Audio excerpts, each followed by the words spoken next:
Welcome to MoggyBoxCraft. I'm Deborah and welcome back to my greenhouse and garden. Today's video is going to be about cat poop solutions, what I'm potting up, replanting and what I'm going to sow in my raised beds, the great battle between me, the frost and the slugs, and the great loss of plantage, and a tiny garden haul because I went to Dobbies and I bought more things than I intended to. It's the middle of May and this has been the longest start to spring I've experienced since starting my garden. Right enough, the last frost dates in my area is mid-May. So let's kick off with a look at what's happening in the greenhouse. This is how the greenhouse is looking at the moment. And I've got all my extra seedlings and seeds down here. So I've gone ahead and repotted the jalapenos, the chilies, the aubergine and the pepper. So I've just left one of each plant in here, and I've actually gone ahead and put some heat mats underneath it again, just to give them a little bit of a boost. The other plants that I had in here are now down here where the carrots, the beetroot and the lettuce used to be. We've got the aubergine in here, it seems to be doing okay. Down here I've got the red skin pepper. As you can see, I've had a few problems with this one. Yep, the slugs have been at that, so I have put down some slug pellets. So I've had quite a few problems with slugs. They've been eating everything, so to try and save some of my seedlings, I've gone ahead and used this. I know it's not ideal, but since I have it, I'm going to use it up. I'm very sparing with it. Obviously I've got dogs, so I'm very careful when I use it. I never leave the greenhouse doors open and I only ever put this in the raised beds. I would never just scatter this around the garden or any areas that I know that they can freely get to. So yeah, if you're using stuff like this, just be really careful with it. It definitely makes a difference. The trick is to use it before the slugs actually eat the plant. And not after. It's too late now, so hopefully I'll save the rest of the seedlings. So these are the prairie hot chilies, and yes, this one did get eaten a little bit as well. And in here I've got the jalapenos. So I've just put both types of jalapenos in here because it's the only space I had for them. This little one at the end isn't doing so well, but yeah, we'll just wait and see what happens with that. On to the other half of the greenhouse. Down here I've got the melons. I've still got a few in containers. They seem to be way happier than the ones I've planted in this planter. I still think it's just a little bit too cold in the greenhouse at the moment. Maybe they've been a bit overwatered, I don't know. This one's not very happy either. I can always plant these ones into here if I need to later on. I just don't understand why these are not okay. And these are. These are much happier. Moving on to the loofahs. So I've got two loofahs in here. And I've got some more down there. Again, these loofahs aren't great, but they aren't dead. This one seems to be doing okay, I think. Not too sure about this one. They're definitely more alive than the melons. And then I've got two cucumber plants. They seem to be going okay. Again, it's quite cold in the greenhouse, so at the moment, yeah, not a lot happening, but I'm hoping with nicer weather, these will start perking up and growing a bit more. On to all the tomatoes. Tomato plants seem to be reasonably happy, not a massive amount of growth yet.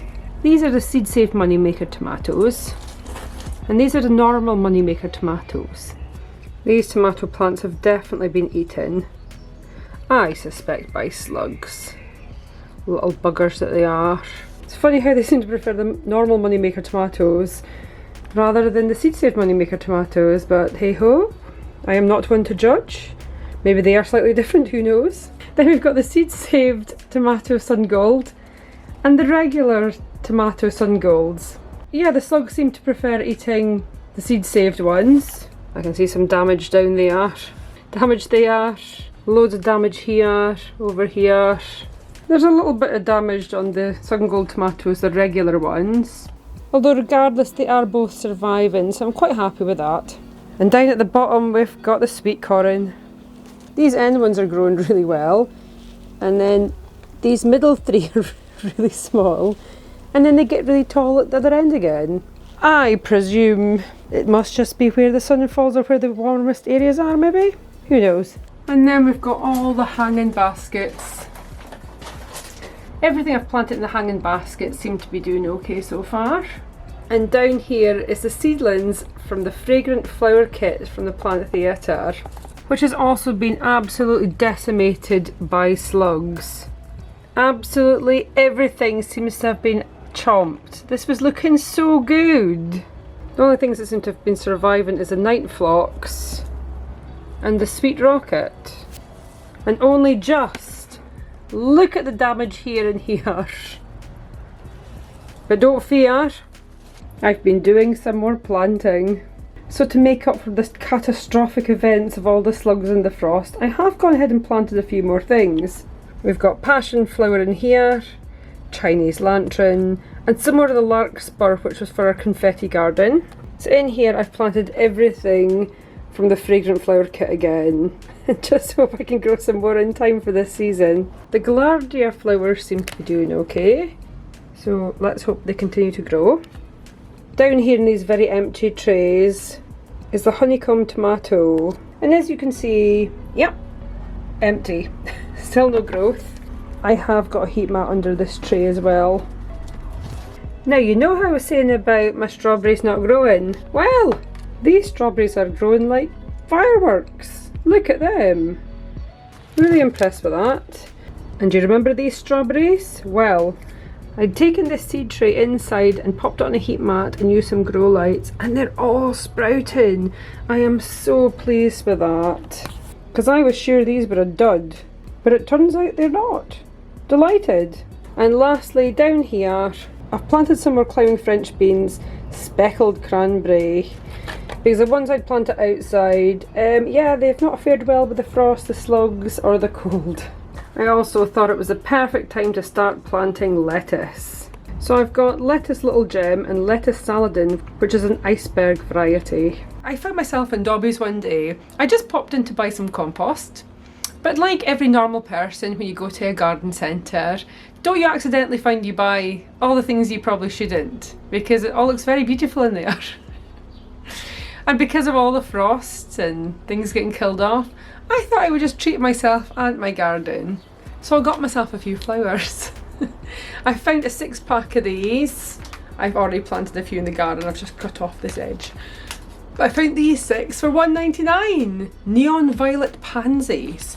Isn't that beautiful? Look how gorgeous that is. What a stunning colour.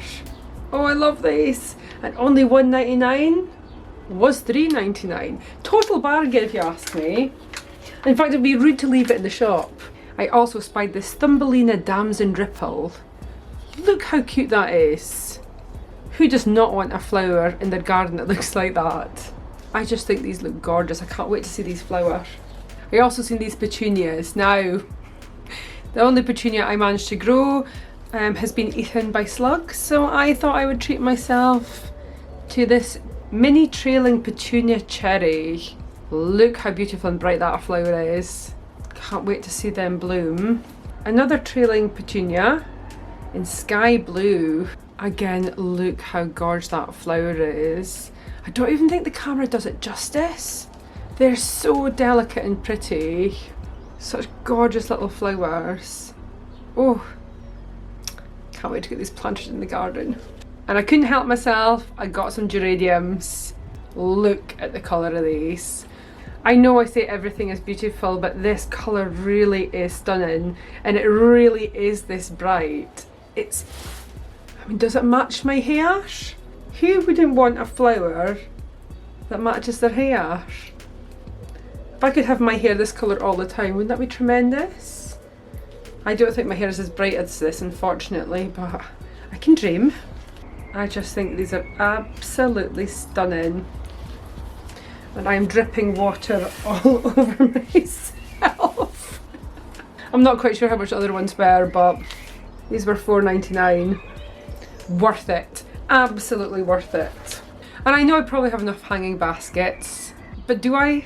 Does anyone have enough hanging baskets in their life? I would like to disagree. Actually, now I think about it, I am not going to appreciate this in the middle of summer when it's dry and I've got to water everything day and night. But they're gorgeous and I couldn't leave them behind. So I got 2 of these hanging baskets. They were £8.99 each, which I don't think is that bad. Not when you see all the colour and variety of flowers in there. It's gorgeous. This is the other basket I got. Lots of lovely flowers in there. I do love a multicoloured flower hanging basket. Did I need 2 more hanging baskets? No, probably not. Do I regret it? Absolutely not. So I'm going to go ahead now, get all these flowers planted up outside, pop out my hanging baskets, because gosh help me if there's any more frost, I am not going to be happy. And if we don't get nice weather now, well, we think we're just going to forfeit this year, aren't we?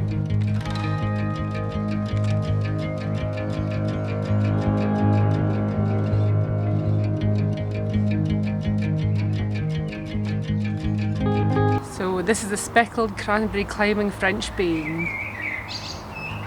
I'm not convinced that's okay or not. Oh, it might be okay here. I actually might leave that. No idea what's in this. What even are you? Are you weeds? What are you? Maybe I'll leave that one too. That definitely needs repotted.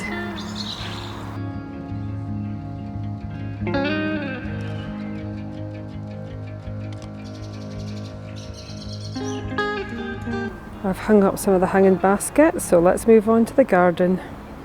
The stair area is looking okay, except in the mint, where the dogs want to eat all the soil. I've had to hide that mint plant in there to try and stop the dogs eating it all.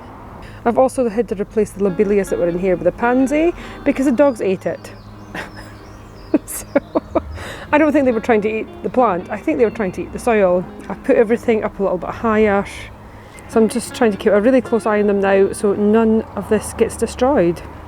So in my archway I've popped up some of the hanging baskets, along with a few cheeky gnomes with the rest of these flowers. So I'm really pleased with how the archway is looking now. I think it looks really lovely. And our lovely big red acer tree is coming back alive. So that usually signifies to me the absolute start of spring. So it is red and it is good to go for planting. I have planted up with a few of the flowers, just dotted around the garden in pots and in that black planter at the back there. So it's all looking quite cute. Some more flowers in there. And I think this planter is really starting to come alive. It'd be so nice to have a bit of colour in here this year and have it a little bit more established. Obviously not all of this is perennials, a lot of this is annual, so I will have to replace next year. But over time I think it'll just build up and look really, really lovely. I've also given the grass another good cut last week and fed it again. I'd left it for 2 weeks, so it was a little bit patchy and overgrown. Still lots of weeds in it, but I don't care if it's a bit patchy and a bit weedy as long as it looks green. On to the raised beds. There's been a few cat poo problems. Well, this is how the garden looked before. As the raised beds were looking really messy, I thought it was time to tidy it all up and have a more permanent solution to the cat poo problem. So this is how my raised beds are looking now. So the onions are growing really well at the moment, but they won't be ready until about July time. So down here I have got the courgette, the butternut squash and the pumpkins. So I've got this large plastic chicken wire stuff and I've just pegged it in with these tent pegs. So I've just cut it to fit the areas. So everything just looks a little bit neater. It's also been really helpful as a planting guide. So I'm just going to leave this down now for the whole rest of the season and see if that works. In here we've got the courgettes, I've got defenders and I've got Virginia 3s. They've been planted for a few days now and they are looking rather healthy. So fingers crossed it stays like that. Down here we've got the butternut squash early, again planted for a few days. In fact everything in this bed's been planted for a few days now and it all looks really healthy and happy and no signs of death or frost. Then we've got the zombie pumpkins and the sugar pumpkins. So those zombie pumpkins look really happy, it looks like they're just about to flower. And hopefully the pumpkins will cascade down this cold frame and give them a little bit more space in the summer. On to the next raised bed. We've got the garlic in here, looking really happy and really starting to sprout now. And next to the garlic we've got the space that did used to look like pick up sticks or kerplunk. Well, I've rearranged it, so we've got some more chicken wire in here. And in here I've popped the Brussels sprouts. So we've got red ball Brussels sprouts, those are the purple Brussels sprouts. And we've got Brussels sprouts Groninger. Again, these have been planted a couple of days ago and they all seem to have taken, which I'm really, really pleased with. That's a happy little Brussels sprout, isn't it? And in between all these bamboo canes, I've got the parsnips and some carrots. So all I've done is put a row of parsnips in between the bamboo canes. So hopefully the seedlings I'll be able to grow up between. And yeah, hopefully the cats won't be able to dig there. So I've got parsnip half long whites and Autumn King 2 carrots. So looking forward to seeing them sprout and grow. And in here we've got the Ramasco cauliflowers. I wasn't holding out a whole lot of hope for that one, but he seems to be growing quite happily. In fact, all 4 of them are growing happily. So again, we'll wait and see what happens. And in this last bed I've got carrots, set onions and tatties. These are carrots I planted last year. I'm actually thinking I might leave these to go to seed and see if I can seed save from them this year. I've never actually seed saved from carrots, so I thought that might be an interesting little project to see if that works. And we've got the set onions growing like crazy through this frame. And because the potatoes are growing like crazy, I've popped in these pieces of wood to try and hold up the mesh so I don't crush the tatties. It won't be long till I have to take this off. Well, if it stops the cats pooping, that's all we care about right now. Although, down here I did notice some cat scratchings. This is the telltale paw marks. Can you see that? Paw, paw, paw. I'm sure that must be cat poop in there. So I'm not really very willing to dig in there. We're just going to have to... I will deal with that, but... Oh, I just wish they'd stop pooing everywhere.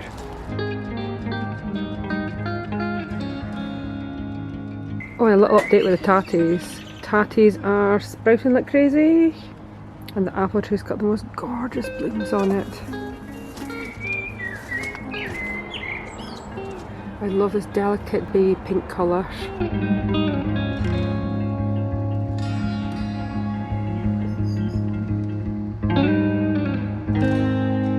If you've enjoyed this video, leave a like, leave a comment, share and subscribe.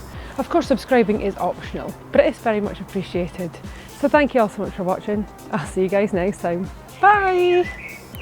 I think I'd pulled out the microphone at some point. I don't think that's recorded.